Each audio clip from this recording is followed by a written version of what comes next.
Okay, committee will please come to order. Committee will please come to order. It's 3 o'clock, our appointed time, and the clerk's giving me the nod, but I see around the horseshoe we have full quorum, every member of the select committee in attendance, so we have a quorum to proceed to business.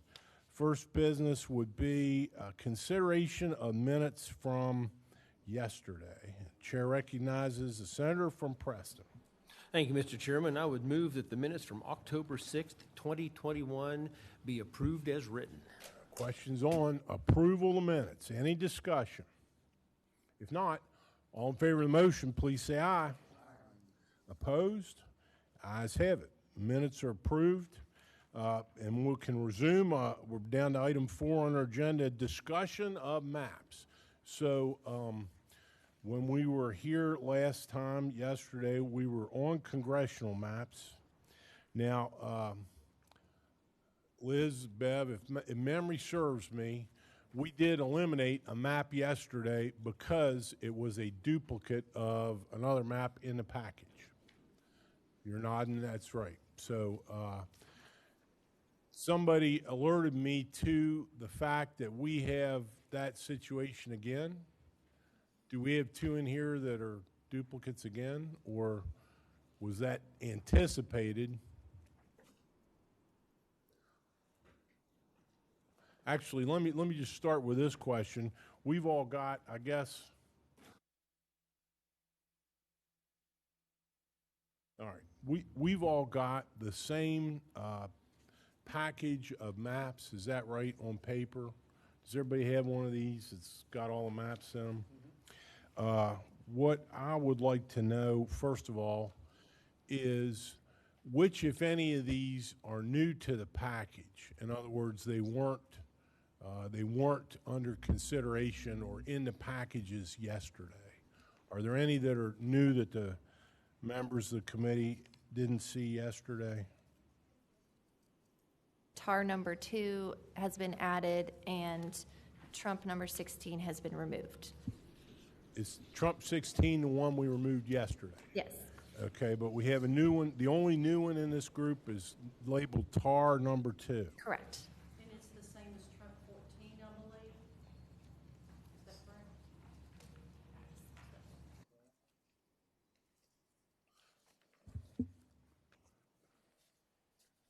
All right, now I see TAR number 2, and so I was told by someone that that may be identical to another map. Is that correct?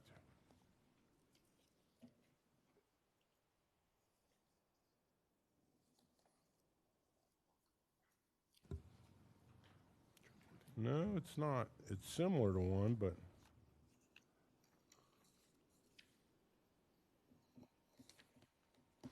TAR number 2 and Trump number 14 appear to be the same. I think not. I think they are slightly different now that I'm looking at them, because under TAR number 2, I'm seeing Pleasants County is located within District 2. Oh no, it is in the other one too. They have different colors. There's no significance to the colors other than to signify that they're different districts, but in TAR number 2 and Trump number 14, the colors are reversed. But other than different colors, they are identical. Same counties, correct. Okay, so the chair will entertain a motion from anybody to eliminate Trump number 14 from further consideration. Senator from Preston's recognized. Thank you, Mr. Chairman. I move that, which one was it? Trump number 14. Trump number 14. Trump number 14 be removed from consideration because of its being identical to TAR number 2. Questions on removal of Trump 14? Any discussion? All in favor of the motion, say aye. Aye. Opposed? The ayes have it.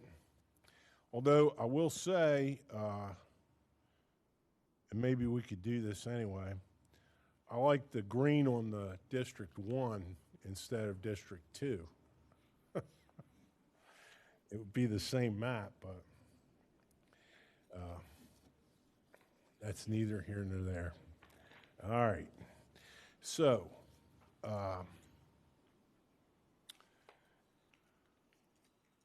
yesterday when we were looking at these, we had some discussion.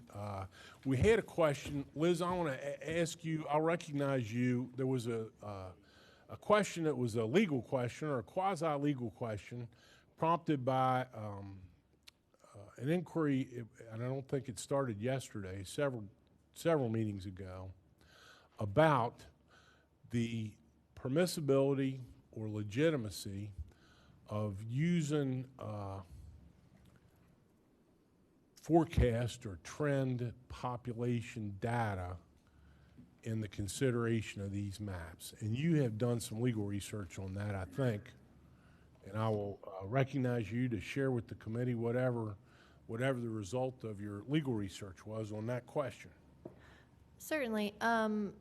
There have been cases that have looked at anticipated or projected population shifts, but in those cases, the court found that the showing was not strong enough, the evidentiary support was not strong enough to allow it to be a legitimate justification. The court has not indicated it can't be a legitimate justification. However, we don't have any cases that point us to what evidence would need to make that showing, would be needed to make that showing.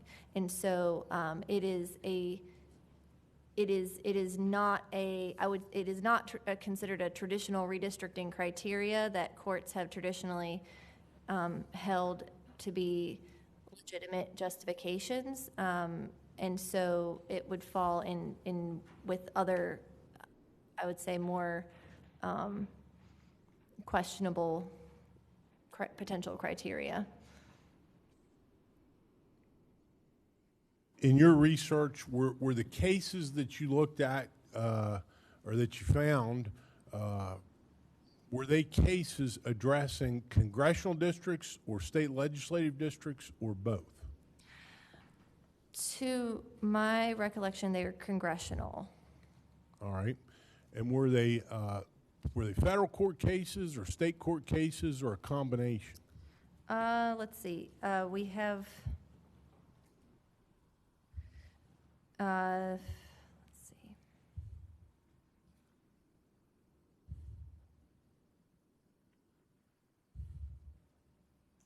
Federal court cases, all of them.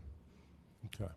So congressional plans adopted by legislatures somewhere challenged in federal court, and at least the challenge or part of the challenge related to a legislature's decision to try to say part of why we're crafting the plan in this fashion is because we believe this area is going to grow and this area is not, or this area is going to grow faster than this area.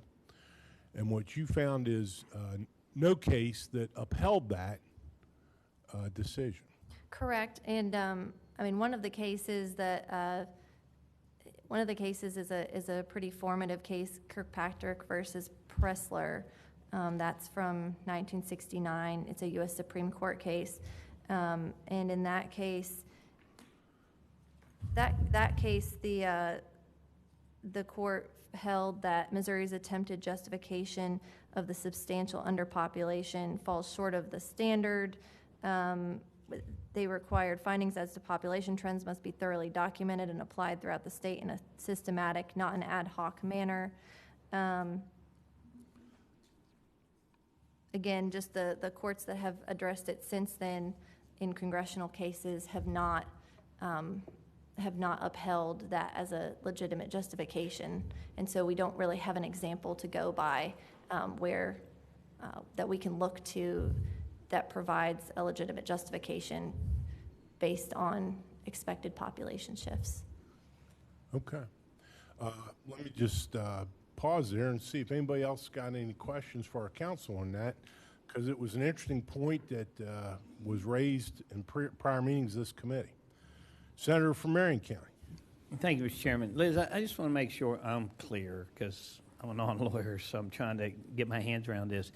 So the cases that were challenged, was there an attempt to use projected growth to get to the deviation?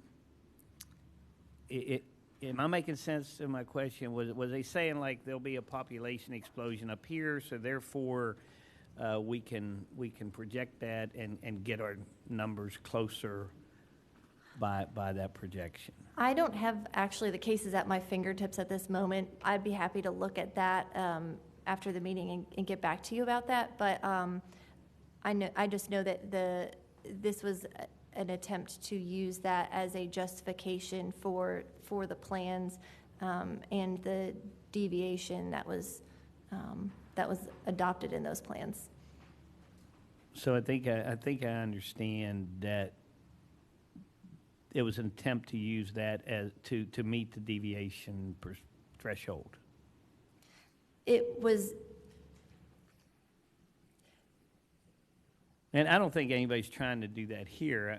My argument yesterday was just putting more viable districts together. I wasn't trying to adjust the numbers by projected growth. So that's what I'm trying to understand.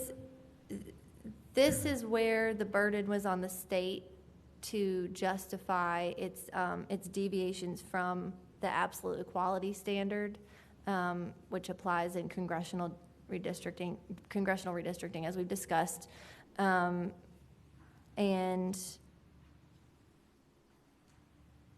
again, I don't have copies of the cases in front of me to quote to you exactly how the court worded it in each instance, but yes, I believe the senator I think we're on the same page. Thank you, Liz. I appreciate your work on that. Thank you very much. Thank you, Mr. Chairman. Thank you. And so, Liz, if I understand what you're saying, the federal cases that you saw did not say a legislature can never consider that, but the cases you found said that at least in the record before the court, there wasn't sufficient evidence to show that it was correct. Correct. The Kirkpatrick case, again, is the one that provides that situations may arise where substantial population shifts over a 10-year period till the next census may be anticipated. Where these shifts can be predicted with a high degree of accuracy, states that are redistricting may properly consider them. By this, we mean to open no avenue for subterfuge. Findings as to population trends must be thoroughly documented and applied throughout the state in a systematic, not an ad hoc manner. And in this case, Missouri's attempted justification of the substantial underpopulation in the 4th and 6th districts falls far short of this standard. Okay, so they didn't say you can never do it. They didn't say you can do it if you have the right evidence and foundation. But we don't have a good example. We don't have an example of any example where the court said, yeah, they had sufficient evidence and that's legitimate in this case. To my knowledge, that's correct. And so we're back to, this is a perfect segue because I think the distinguished senator from Cabell, raised the question yesterday or the previous meeting, who's got that crystal ball, I think were his words. Senator from Cabell, seek recognition. Thank you, Mr. Chairman, and thank you for that analysis. I think we would need a lot of data to support moving in that direction. And I think if we'd gotten our census figures when we usually do early in the year, we'd have a real shot at that. I'm not sure we would be able to pull that off this late in the game due to the fault of no one except the global pandemic. That being said, I like the Woelfel 1 map a lot, but I like the Trump 13 map a lot better. And so I'm going to move that just to start the discussion, that we adopt the Trump 13 map. And the reason that I like it better is I'm playing off of TAR number 2. The TAR number 2 map, which we just saw for the first, or at least I just saw for the first time today, includes Wood and Jackson counties into 2. And I like that. And that is a deviation from mine. So I think Senator Tarr is onto something there. And we have a few differences. Really, the only differences then, if I'm not mistaken, he's got Ritchie and Pleasance in Wirt, and I would exchange those for, in the Trump 13 map, and I don't know who the author of that is, I would include into what I would call Southern West Virginia, Nicholas and Greenbrier, and exclude Pleasance and Ritchie. So my motion is that we start the discussion with the thoughts the committee has on Trump 13. So let me make sure I clarify the senator's motion. Is the motion that we discuss that, or are you making a motion that, I was kind of, let me just back up and say, I think in my opinion, it's probably premature to make a motion to report a map because the legislature hasn't really been convened yet. That's not going to happen until the governor does it. But we think that's scheduled maybe for Sunday or Monday is the best information. So, as usual, the chairman is correct. So I will reform my motion to request that the committee discuss Trump number 13. all right, let's. And I don't know that we need a motion to do that. You've started the discussion. I'll recognize you to say anything else you want to say about that or the other maps. The one you said you like is Trump 13. I basically think I'd like to just listen to what the members have to say about that, Okay. as opposed to discussing it. All right, fair enough. Senator from Brooke is recognized. Thank you, Mr. Chairman. Council, I know that when we first met, we adopted some rules, and I can't find, I don't know if they're online or what. I know that they had said, they put forth like it was going to be 2 motions on a map. And there was one motion to consider or discuss, and then the second would be to report out. And I want to make sure that I can't remember what the verbiage was. Yeah, I think I think the way these, if I've understood the request by the senator from Cabell is that we focus on this and discuss it for a while and see where that leads us. Fair enough? Yes. Okay, and Yeah, Council, that won't put us afoul of the rules that we've adopted or anything like that? Okay, that was it. Thank you, Mr. Chairman. Thank you. All right. Senator from Brooke have anything he wants to say about that particular map? No, sir, I was just asking on procedure. All right. Anyone else? Surely someone would like to ask the senator from Cabell to yield and have him justify why he likes that map in some greater detail than he's given us already.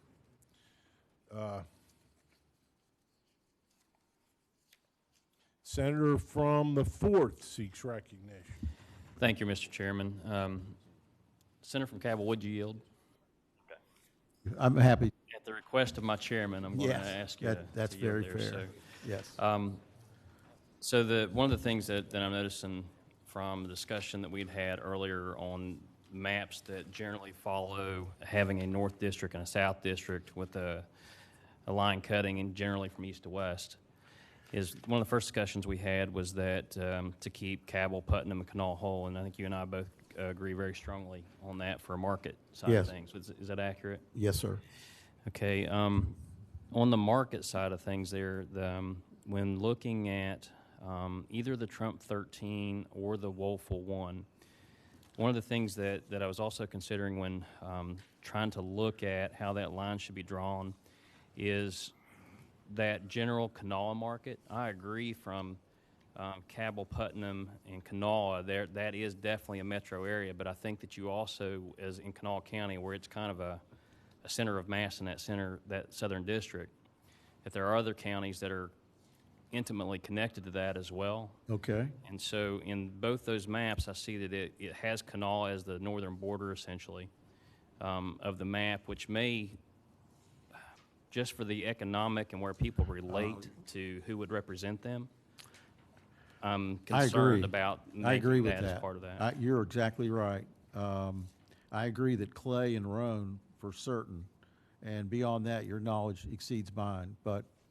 I agree those two, now that you mention it, should be included in, if we're going to call it the southern map, the southern district, for discussion purposes. I stand with you on that. Okay, thank you.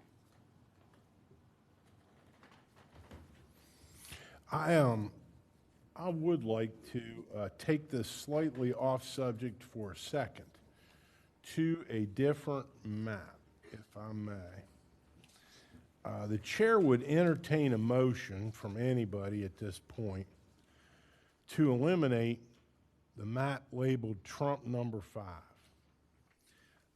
If everybody could turn to it, I'm just, I like the way it looks, but it has a population deviation that is way off the charts compared to any of the other maps.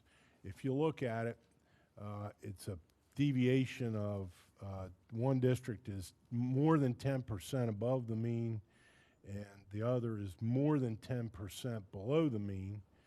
And in fact, if you look at the numbers there on the ideal population, and I'm dangerous doing this in my head, but I'm saying there's an 186,000 person population difference between those two districts. And I am, nobody knows, again, we don't have crystal balls for lots of things, one of which is what a court would do. But I just think it's so, it has such an extraordinary deviation in population that there would be very little chance that even if the legislature liked this map better than any other, it would sustain a court challenge because of the difference in population. Senator from Preston. Thank you, Mr. Chairman. I would move that Trump number 5 congressional map be removed from the queue based on the deviation being excessive. All right, question before the committee is the motion to eliminate from further consideration the map labeled Trump number 5. Any other discussion? All in favor of the motion, say aye. Aye. Opposed? The ayes have it. It's pretty. It's a pretty map, but it's unbalanced. Too much so. Okay, I apologize for that diversion, but I didn't want to forget it from the list of things. Anybody else want to weigh in on any of these? I do want to get today to some initial discussion of state Senate district maps, and starting with some remarks by council, but I don't want to preempt any other discussion that anybody in this committee wants to have or engage in right now on congressional district maps.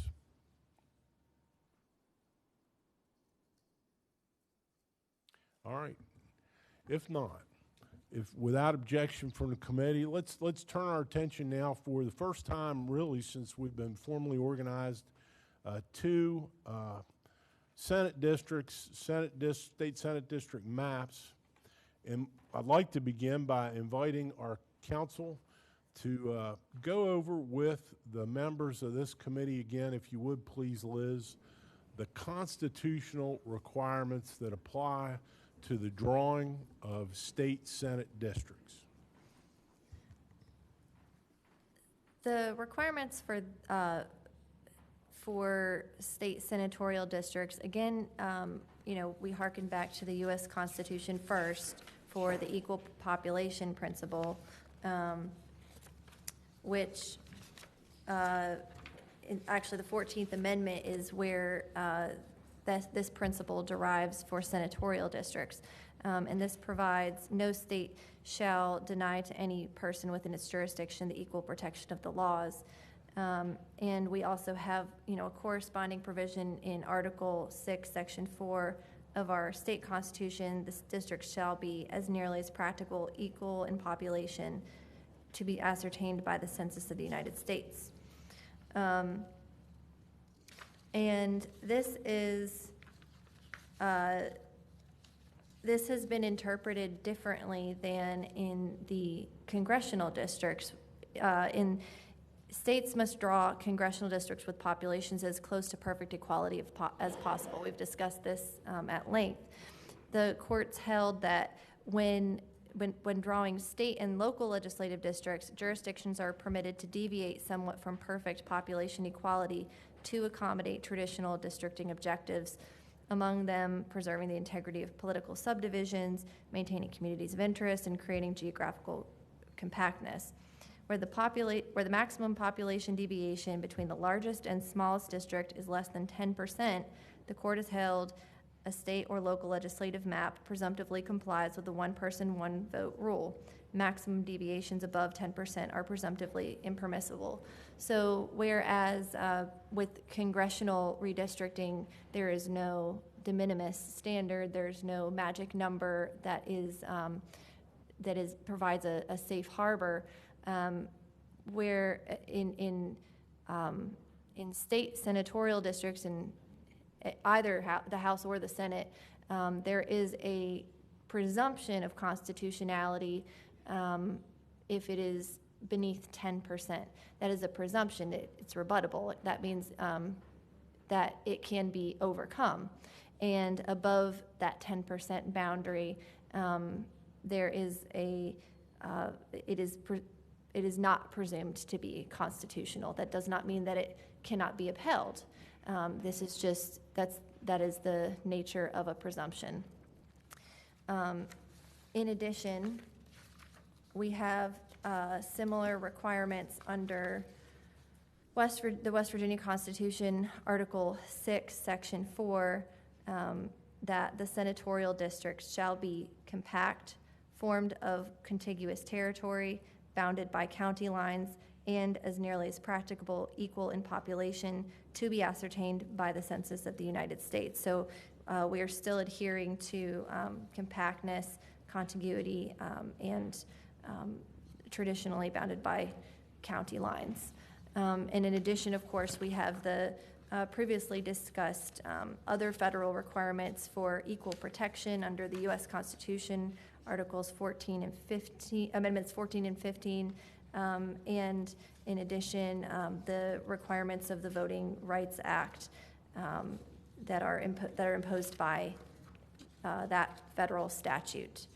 And I'm happy to answer any questions. So, any questions for our council on the constitutional requirements by which we are bound when we, engage in this exercise of trying to draw state senate districts? If not, Liz, thank you very much for that refresher. Switch seats with me, will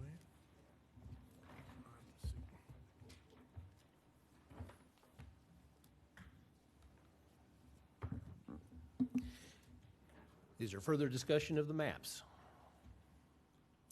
Chair recognizes Chairman Trump.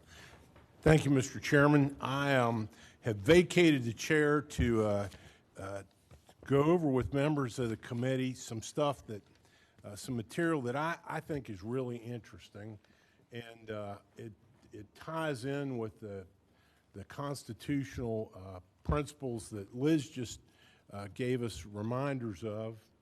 And I don't know whether the members of this committee will remember or not, but it was probably about a month or maybe 6 weeks ago or 2 months ago now. Time sort of runs together for me. I went through a bunch of old blue books all the way back and secured drawings, maps. They're contained in the old blue books of the Senate districts basically throughout the 20th century, at least from the teens and beyond. And among the papers that you've got, I think, does everybody have a copy of that, Bev? You should have a package of maps that on the front page you'll see handwritten 1917 Blue Book. Everybody got one of those? Is there anybody that doesn't have one? And I don't know. I think this is fascinating, and I'm hoping that the members of the committee are interested in it, and maybe such listeners or viewers as we have are interested in it too. But we have, if you know, in Article 6, Section 4 of our state constitution, which Liz just read to us, it tells us the constitutional requirements for these Senate districts. And it says, every district shall elect 2 senators. Where the district is composed of more than one county, both shall not be chosen from the same county. And the next sentence says, the districts shall be compact, formed of contiguous territory, bounded by county lines, and as nearly as practicable, equal in population. So that equality of population is a requirement from both the federal and the state constitution, but that our state constitution requires, literally, Senate districts to be bounded by county lines. They have to be compact, contiguous territory, bounded by county lines. Now, you can't do it. In other words, that requirement is in conflict with the equal population requirement. You can't do both of those things in all cases. And there are at least some cases where there are at least 4 counties that have to be divided. You can't draw a map if you're going to adhere to the population requirements. In other words, you stay within 5% above or below the mean. There are 4 counties in West Virginia that have to absolutely be divided. You can't draw a map that's legal on population without that. And and those 4 counties are Kanawha, because it's so large. You need 105,000 people for a Senate district, and Kanawha has 180,000 people because of the census, according to the census. Kanawha and Berkeley are both too big to be a Senate district unto themselves. Those are 2. Marshall County has to be divided, and it's for this reason. You take Hancock, Brooke, and Ohio counties, those 3 counties together don't have enough population to make a Senate district. The only West Virginia county that to the south of that any of them borders, Ohio borders Marshall. And if you put all Marshall in with Hancock, Brooke, and Ohio, it's too big to make a Senate district. So Marshall has to be divided. So that's 3, Kanawha, Berkeley, and Marshall. The 4th county that has to be divided is not a particular county, but if you look at a map of West Virginia, it actually is one of 5 counties. Cabell County, according to our census, has 94,000 people. So it is not enough to make a Senate district by itself. And it's outside of the variance, you know, the 5% up or down on our mean number, which is 105,500 people, right, Liz? 105,513 people is in a plan that draws 17 Senate districts, is 1/17 of the population of the state at the time of the census. So I'm going to round these numbers, but with the federal case law that says you get a presumption of constitutionality if you're within 5% above or below that number, it gives us a range that is between 100, more or less, and 110 is sort of the range that you have. Cabell has 94, so it doesn't have enough even to meet the minimum. And it's surrounded by 4 counties: Wayne, Lincoln, Putnam, and Mason are the 4 West Virginia counties that surround Cabell. And if all of those are large enough that if you added any one of those whole counties to Cabell, you'd have too many people. So now that doesn't say which of those 5 counties must be divided, but one of them, at least one of them must, because you can't make a legal district, I'm saying legal between 100 and a little over 100 and not more than 110,000 people, legal population district that includes Cabell without dividing either Cabell or one of those surrounding counties. So, but it wasn't always that way. And what I think is interesting about these old blue books, our Constitution, our state Constitution says you don't divide counties. Senate districts are to be made up of whole counties, and they were until, and this shocked me when I realized it, 1977. 1977 was the first time that counties were divided to make state Senate districts. And so if you look, the Constitution tells us what the original 12 districts were, how they were made up. But when you get to by the beginning of the 20th century, this is from the 1917 Blue Book, this first page, and it shows the numbers of the districts, and it shows the counties which made up the districts. And as you can see, they're all whole counties, right? There are no county divisions there, and it doesn't. There isn't a whole lot of information about that.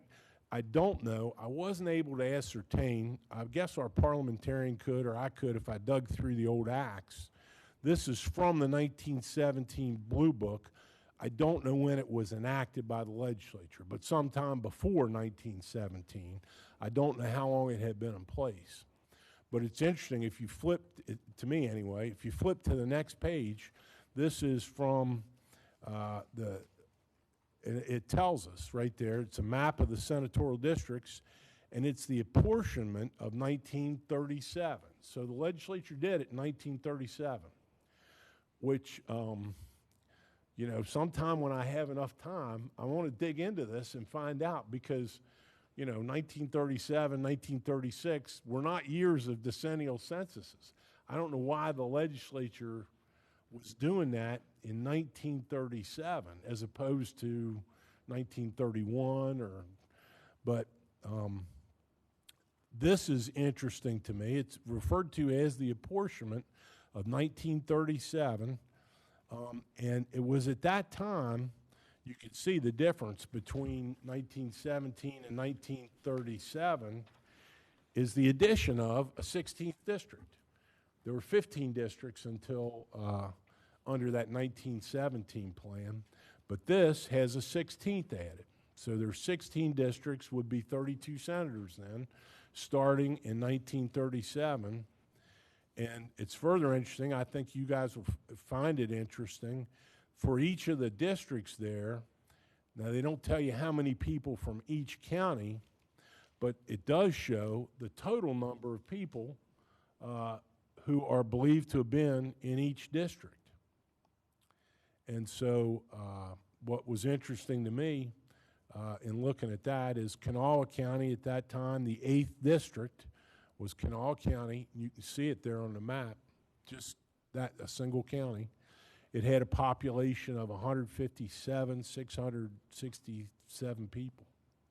And contrast that with the 2nd district. You see the 2nd district up at the top, which was at the time Marshall, Tyler, Wetzel, just those 3 counties, with just a hair under 75,000 people. So less than half the size of the 8th district, which was Kanawha. But those districts stayed in place in that fashion. Again, all whole counties, no parts of counties anywhere. And the legislature made the next change. If you look at the third page of this packet, this is from a blue book, Apportionment of 1951. And changes there were a few changes, but still 16 districts. The number of districts didn't change. But boy, the population sure did. Look at the population listed for the 8th district. Kanawha County alone, the 8th district, in 1951, according to this blue book, had a population of 253,000 people. 2 senators, 253,000 people. And again, look at the Senate, the 2nd district. Doddridge, Marshall, Tyler, Wetzel. So I think that had added, Doddridge got moved into the 2nd district in 1951, but it had 74,000 some people. So at that time, Kanawha County was almost 4 times the size of the 2nd district. So you can see, you just look at the population numbers for those districts, and they're sort of all over the place. Brooke, Hancock, Ohio, just those 3 counties, 136,000 people. Wheeling was a much larger city then than now. But 1951 makes sense to me because that would be a year following a census in the United States. So it makes perfect sense to me that the legislature would be doing a reapportionment in 1951 as we are going to do or try to do in 2021. But if you flip over, the next one you see is an apportionment of 1964. And again, 1964 is not a year following a census, right? Census would have been 1960. But I think I understand part of why this was done in 1964. In the early 1960s, there were a couple of really important U.S. Supreme Court cases decided. Baker versus Carr was one, Reynolds v. Sims. And those were the cases where the United States Supreme Court, I think Baker v. Carr came out of Tennessee, and was Reynolds v. Sims, that was Alabama, wasn't it? But those were the cases where the U.S. Supreme Court said, no, we're going to apply the one man, one vote, the equal protection requirements apply to state legislative districts. I think what had happened, it's been a while since I reread that case, but in Tennessee, they had gone almost since the 19th century without redrawing any districts. And what had happened is the big cities, Memphis, Knoxville, Nashville, had all grown. The legislature didn't redraw the districts, and I guess the people out in the rural districts didn't want to surrender any power to the growing metropolitan areas. And one of those cases was where the judiciary finally said, you know what, enough's enough.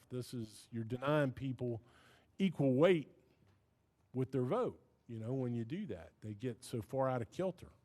So I think that that's part of what drove the legislature to draw a new map in 1964. And if you look at this 1964 map from the Blue Book, you'll see first change is there's a new district. The state now has 17 districts. And the 17th district, which was created in 1964, is exactly the same as the 8th. It's Kanawha County. But I think it was the legislature's way, almost 50 years ago, to try to address that imbalance that existed. Where Kanawha County had 250,000 people and only 2 senators. And they added the 17th district. And so, and that the superimposed Kanawha County districts, the 8th and the 17th, remained in place until the redistricting just 10 years ago. Until the 2011 redistricting, the 8th district and the 17th district were Kanawha County, both Kanawha County, and Kanawha County had 4 senators, 2 from each of those 2 districts. And then by 2010, the population had dropped. And I wasn't here in the legislature in 2010, but some of the people at this horseshoe were. I think at the time it took about 110,000 people 10 years ago to make a Senate district. Our number now is 105,500, but 10 years ago it was 110,000 more or less. And Kanawha County did not in 2010 have 220,000 people. You couldn't justify 2 superimposed districts any longer. So that's how it changed. The 17th, Kanawha got physically divided in 2011. The 17th wholly within Kanawha County, and the 8th being the remainder of Kanawha County. Basically, it's the City of Charleston district joined with part of Putnam County. But anyway, even as late as 1964. If you see, even though they added a district, they tried to solve that population imbalance problem and added the 17th district. There are no county divisions. Senate districts are made up of whole counties in 1964. Now, flip over to the next one, if you will, and it says 1977. I put a question mark there because, again, 1977 seems an odd year to be drawing legislative districts. But I think this is driven by a court case. But it was in 1977 for the first time. You still have 17 districts, but you can see that parts of counties, it's not whole counties anymore, but beginning in 1977, the districts are made up of whole counties and parts of counties. And you can see that they retained the superimposed districts, the 8th and the 17th for Kanawha. So 4 senators from Kanawha, 2 elected in each district. But if the print's really small on these, I'm sorry about that. But if you look like the 12th district, it's Braxton, Gilmer, Pendleton, Pocahontas, Randolph-Webster, and part of Nicholas. And it tells us the population of each district, and there's still some pretty sizable swings in that. And in fact, if you look, it's in small print above it, but the editor of the Blue Book, which is the clerk of the Senate, I guess, still, and then shows a total percentage variance for these Senate districts. Says, I think that says 22.9%. And that seems right based on the, you see some of them that are considerably smaller than others, some in the 96,000. Kanawha County, if you divided it by half, would be 115,000 for each district. And there may be some in there that are even, the 16th had 109,000. Then you get to redistrictings that occurred after, it seemed like more regular anyway, closer in time, right after a census. The 1980 census was followed by this 82 district, 82 apportionment. The 1992 Blue Book shows the apportionment of 1992 for the Senate districts. Then 2001. Again, preserving 17 districts throughout all those. And then 2011, and the That's the current. Those are the current districts. Those are the districts in which the members of this committee and this Senate have run, and were elected, and they've been in place since 2011. But you can see that's the first time that the Kanawha County wasn't two superimposed districts. It was when the 17th was created, all of Kanawha, wholly within Kanawha, and then the 8th, which is Kanawha and Putnam together, part of Putnam. Anyway, I don't know whether anybody else thinks this is as interesting as I do, but I got myself immersed in it, and I think I did send these out to people just to look at. I think it gives us a little bit of an historical perspective, but I think for me, we have to meet all the constitutional requirements. They have to be equal in population within the tolerances the federal courts have given us within which to work. They have to be compact and made of contiguous territory, but the words in our Constitution that require us to pay attention to county boundaries, I think, I guess what I would say is I hope we don't lose sight of that completely. I know there are people who argue that having them be exactly as equal in population as they can be is more important than adhering to county boundaries. They're all constitutional requirements, and I've said this to other people, and the bottom line is we know we have to divide counties. The current plan we have right now, what we were all elected in, I think it has 15 county divisions now, the Senate plan that's in place right now. It's been in place for 10 years. 13 counties, 2 of which are divided 3 ways. In the current plan, Monongalia and Wayne County are divided among 3 districts, not just 2. And then there are 11 other counties which are divided. But I will say this, that in West Virginia, perhaps more than any other place with which I'm familiar, people identify by the county they're from. The county in which a person lives, at least in West Virginia, it's a really important thing. And it's how people identify. And I think that's why it's in our Constitution, that it's always been that way. I've told this story before. I had a good friend in college who was from upstate New York. And he used to say to me, Charlie, when you talk about people at home, you say this person's from such and such county or that county. He said, I don't know what county I live in. I'm from Rochester, because we don't pay attention to that.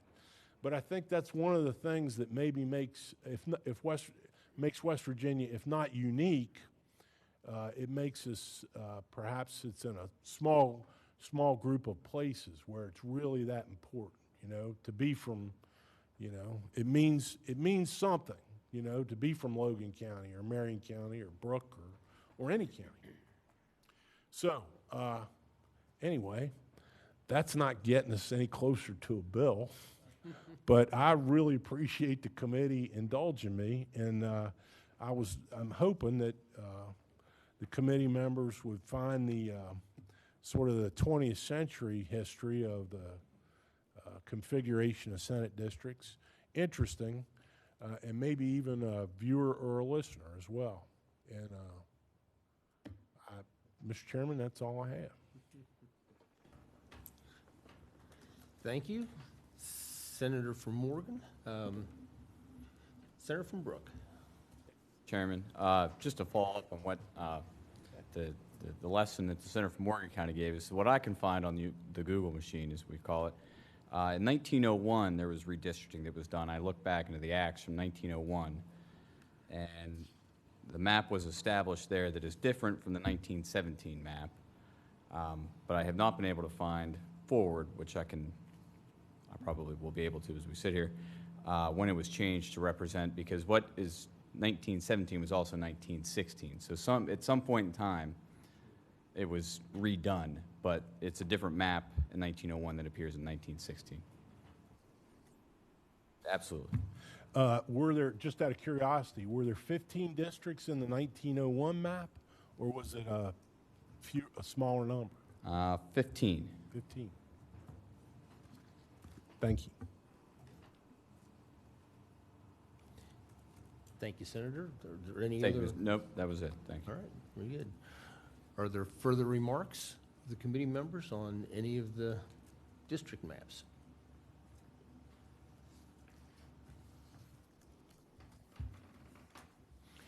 Mr. Chairman, I will say, I think we've got, let me ask, I don't want to give a wrong answer. How many proposed state Senate maps were posted to the internet or on our website yesterday? As of this time, there are 5. There are 5. So, and I know there are others who indicated to me that they intend to post maps. So, you know, I think it'd be in order if anybody is interested in discussing any of these that have been posted so far, or if you want to wait, let me encourage any members of the committee who have a desire to post further maps. Sooner's better, because the longer they're up, the more opportunity the citizens have to look at them, comment on them, you know, tell us they really like this one, they really don't like that one. We've got a number of emails from people about congressional maps already with those kinds of comments, and you know, I think we're all grateful for that. That kind of feedback is welcome and important. So, I don't know. Anything else you want to do?